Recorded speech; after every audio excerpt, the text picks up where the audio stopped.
gente vai ter um momento muito especial para a gente conversar sobre esse momento e o nosso país. A gente também vai conversar sobre o período de pós-quarentena, aquilo que hoje em dia já é chamado de novo normal ou nova normalidade. Para entender melhor como é que as empresas estão nesse momento, como é que elas estão se preparando e o que é que a gente deve fazer, que para mim isso é muito importante, como é que a gente pode cooperar com o nosso país. Eu converso via Skype com o presidente do Sindicato das Indústrias de Alimentos do Rio de Janeiro, a CIARG, diretor da AB, Associação Brasileira das Indústrias da Alimentação, e vice-presidente da Federação da Indústria do Rio de Janeiro, Firjan, Sérgio Duarte. Oi, Sérgio, um prazer revê-lo. Sinta-se à vontade aqui no nosso programa e muito obrigada pela sua disponibilidade para falar com a gente, viu? Boa tarde, Cláudia. Boa tarde a todos os telespectadores do programa Vida Melhor. É um prazer estar aqui e conversar um pouco sobre todas essas dificuldades que nós estamos vivendo, né? Como você falou, esse novo normal, né, Cláudia?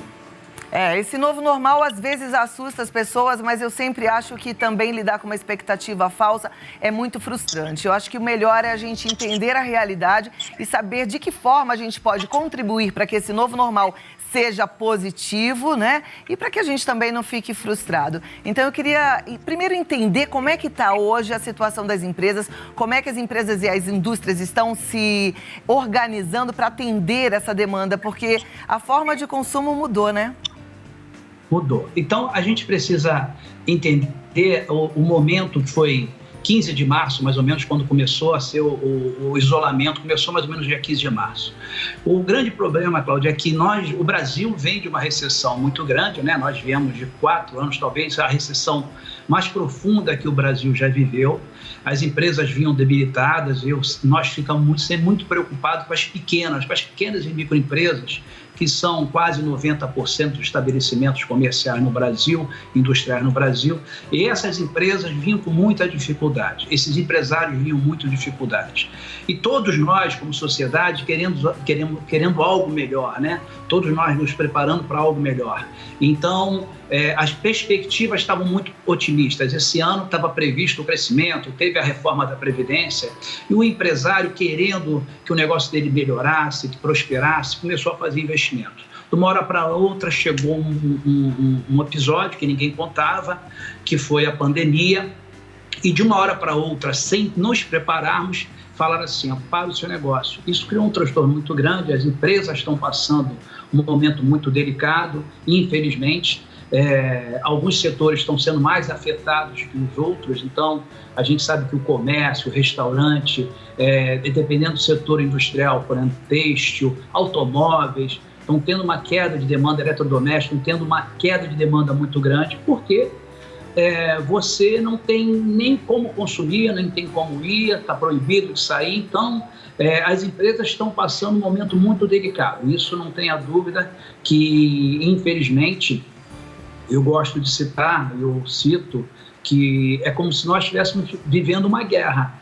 É uma guerra, só que não teve destruição dos prédios físicos, mas você vai ter mortes, muitas pessoas próximas a todos nós, algum membro da família, algum ente, algum amigo, infelizmente, vai ter uma morte próxima de nós, então isso vai impactar muito a todos nós. Quando acabar essa pandemia, quando começar a liberação, você encontra uma economia muito combalida, com as empresas com muita dificuldade, infelizmente muitas empresas quebrando pelo caminho.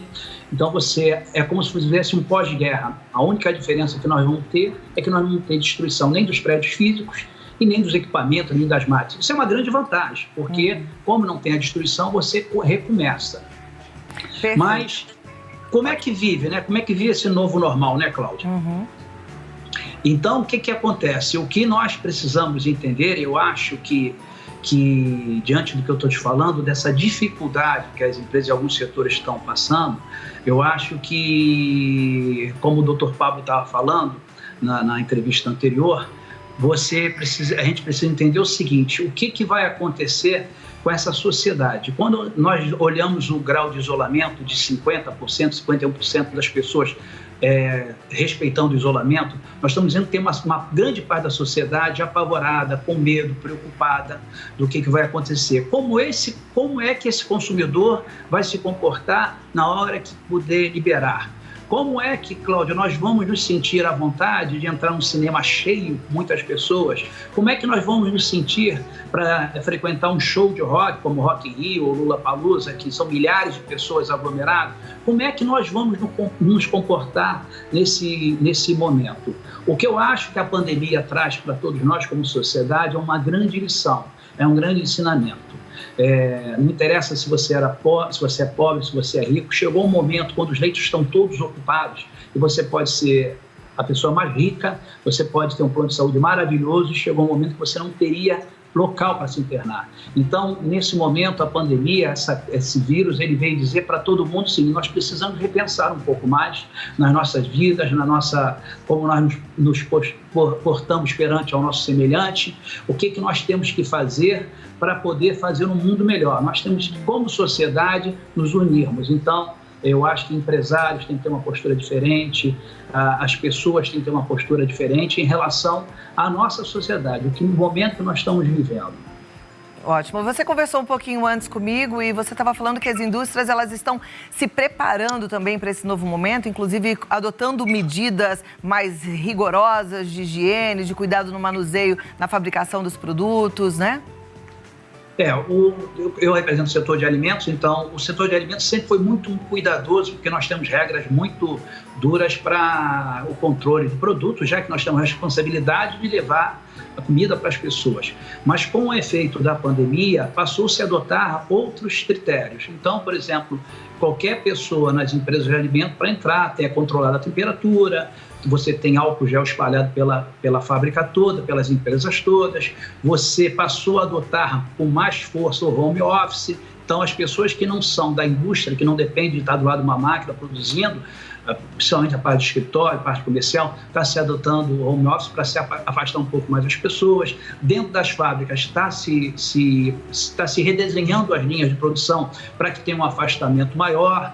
Os turnos de entrada de funcionários estão sendo divididos, na vez de concentrar todo mundo no mesmo horário para entrar todo mundo junto, as empresas estão adotando turnos de meia e meia hora para você diluir, porque você reflete também na hora do alimento, das refeições. Então, todos esses procedimentos estão sendo adotados para que a gente consiga dar mais garantia e mais tranquilidade, tanto aos nossos funcionários, que é nosso principal parceiro e componente, como aos consumidores. A gente precisa tranquilizar esse consumidor.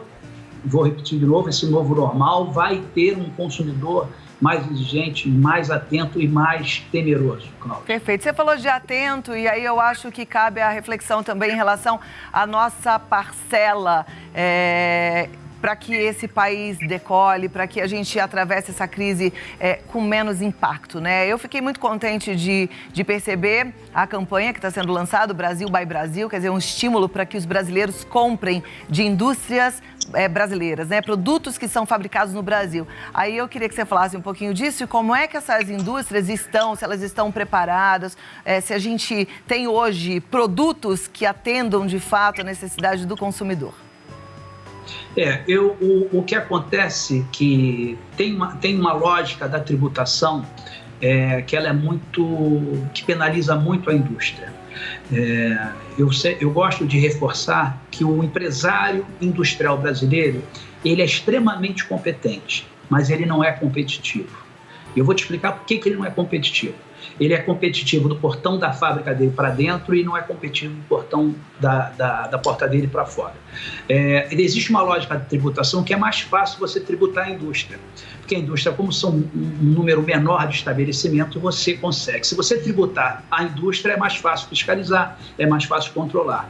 Então, mas isso gera uma distorção muito grande, porque a indústria sendo muito penalizada, muito tributada, quando você expõe essa indústria brasileira à indústria de outros países, você tem uma grande diferença. Você tem vou citar a China, né, que a tributação é muito menor, então ela consegue chegar com um produto muitas vezes mais barato no Brasil Porém, quando você tira os impostos, todo esse agregado que pega no produto, quando você vê só a produção, você vai ver que o Brasil é competitivo.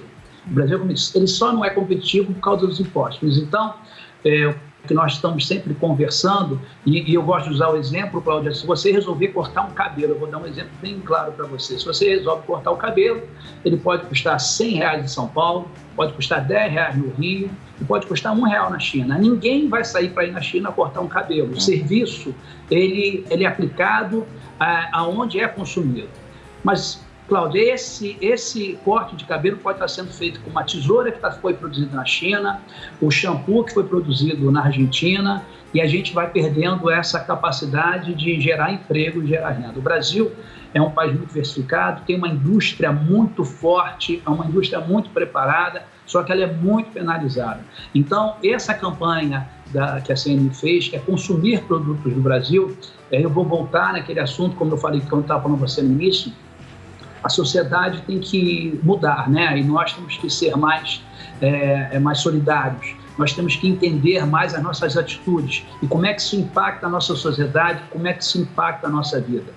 Toda vez que nós, como consumidores, escolhemos um produto que é produzido em outro lugar do mundo, que não seja no Brasil, a gente precisa lembrar que na hora que esse produto é consumido, na hora que esse produto é comprado, nós estamos mandando divisas, nós estamos mandando recursos do nosso país para outro lugar do mundo. Quando você manda esse recurso, você está gerando emprego e renda em outro lugar do mundo. Eu acho que o Brasil não pode abrir mão desse emprego e dessa renda. E em momento algum, nós estamos pedindo protecionismo, em momento algum nós estamos pedindo que pague mais caro pelo produto brasileiro, em momento algum é nada disso. Nós estamos falando o seguinte, dê igualdade de condições. Tire um pouco dessa carga tributária que está tributando de maneira errada, porque a indústria, se você tributar demais, a indústria vai andando para onde tem uma condição para ela poder competir. E eu vou dar um exemplo claro, que é o espumante nacional, né? Nós produzimos espumantes no Rio Grande do Sul, pra você ter uma ideia, são premiados no mundo inteiro. E muitas vezes, quando a gente vai no supermercado, a gente acaba optando por uma champanhe, um espumante de outro país e não privilegiando o nacional. Então, o Brasil tem condições de produzir muitos produtos extremamente competitivos, mas nós, brasileiros, temos que ter um pouco mais de sentimento de pertencimento e entender que um simples gesto da nossa parte ajuda muito o nosso país. Toda vez que você for no supermercado, toda vez que você for consumir um produto, toda vez que você for comprar um produto pela internet, você tenta ver o seguinte, claro, respeita a qualidade, respeita o preço, isso é um direito do consumidor, é um direito que ninguém pode tirar ele, mas bota mais um critério na sua escolha. Você olhou qualidade, você olhou preço? Olha se ele é fabricado no Brasil, é muito importante. Tem uma campanha também, Cláudio, hoje muito forte de consumir produto da sua região.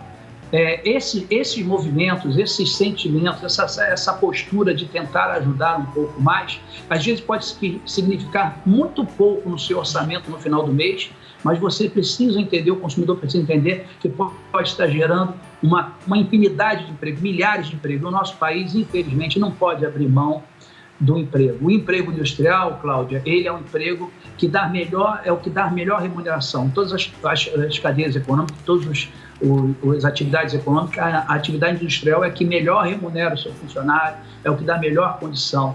Então, nós como brasileiros, nós como tentando sair um pouco, a gente viu a dificuldade que essa pandemia, é horrível que ela é, mas ela trouxe alguns ensinamentos. Você vê que nós chegamos a um momento que nós não tínhamos material de saúde, né? Não tínhamos luva, nós não tínhamos equipamentos para proteção individual, os EPIs. E, Cláudia, nós temos condições, nós temos indústrias de capacidade de produzir esses produtos aqui no Brasil. Aí vão falar assim, mas por que não produz? Porque às vezes simplesmente se opta por um produto um pouquinho só mais barato ou a tributação está de maneira errada. Então é um movimento que eu acho que, parabéns, Cláudia, de você puxar esse assunto, parabéns de você encampar essa campanha, porque eu acho que esse movimento sendo feito e toda a sociedade participando, nós conseguimos gerar muitos empregos e sair mais rápido dessa crise. Essa crise ela vai exigir de todos nós uma postura diferente em relação à nossa vida, à nossa forma de consumir, à nossa forma de entender como nós estamos inseridos nessa sociedade. Não basta só eu culpar os outros, não basta só eu reclamar dos outros, eu tenho que entender que eu também tenho que fazer a minha parte. Muito bom, é isso mesmo. Sérgio, muito obrigada pelo seu tempo, muito obrigada pelas suas palavras. Foi muito bom te ouvir, eu tenho certeza que os nossos telespectadores também agora estão até mais motivados e a gente vai prestar atenção na hora de consumir qualquer produto. Mandar um abraço para toda a turma da sua fábrica, o site é chinesinho.com.br e o Instagram Chinesinho Oficial. Obrigada, um ótimo dia para você e Obrigado, até a próxima. Obrigada. Estou à sua disposição. Até logo. Muito obrigada. É bom, né, conversar com quem entende, é o que eu falo, ter uma informação imparcial, mas uma informação que acrescente pra gente. E quando a gente pensa assim, em contribuir com a indústria nacional, a gente não está pensando só em diminuir o impacto em relação aos empregos, em relação à economia para as indústrias. Quando a gente está vivendo uma crise econômica, quanto menos tempo ela durar, quanto menos forte ela for, é melhor para cada um, é melhor para cada consumidor, é melhor para cada cidadão. Então pense nisso, essa tem que ser a sua conta na hora de fazer a sua escolha também.